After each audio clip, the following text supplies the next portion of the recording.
አኩር እንደምን አለ ሰላም ነህ? መጀመሪያ ላደረከው ነገር በጣም አመሰግናለሁ። በመቀጠል ወርቁ ፋውንዴሽን እስከ 200 ሚሊዮን ባጀት ይዟል ለዚህ ለተቸገሩ ኢትዮጵያውያኖች ለመርዳት።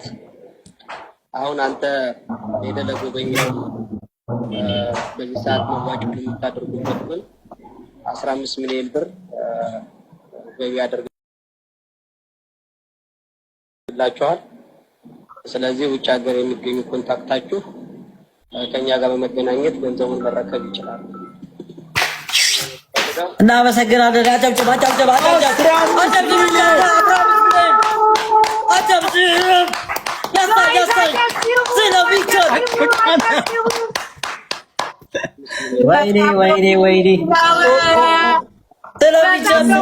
ስለሚቻል አልጨረስኩም። አንድ ጊዜ እንጨርሰው እንዳለ ነው የምናቋቁመው ሁሉንም።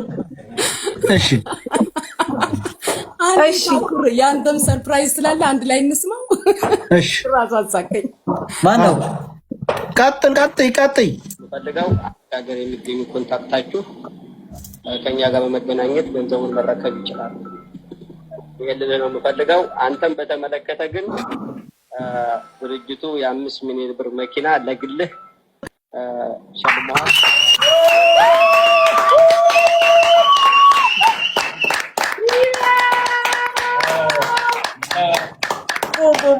ቦም ሻካላካ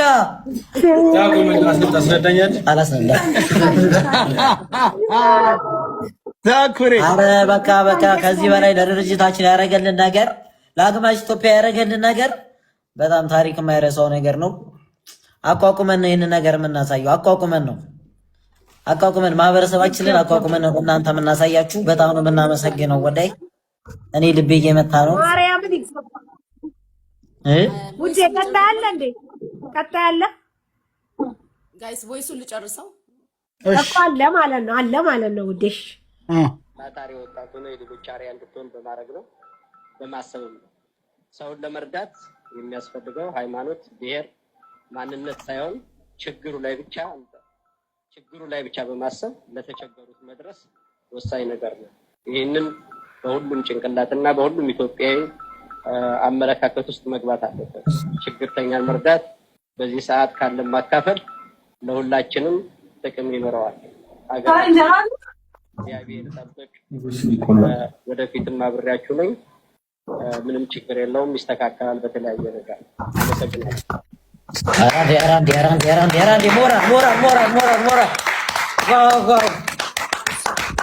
ሁለተኛውን ቮይስ ልክፈተውና ከያዝነው ባጀት ተቀንሶ የሚሰጠው 15 ሚሊዮን ብር ደብረ ብርሃን ብቻ ለሚገኙ አንተ ለጎበኛቸው እንደሆነ መታወቅ አለበት። በቃ ታስ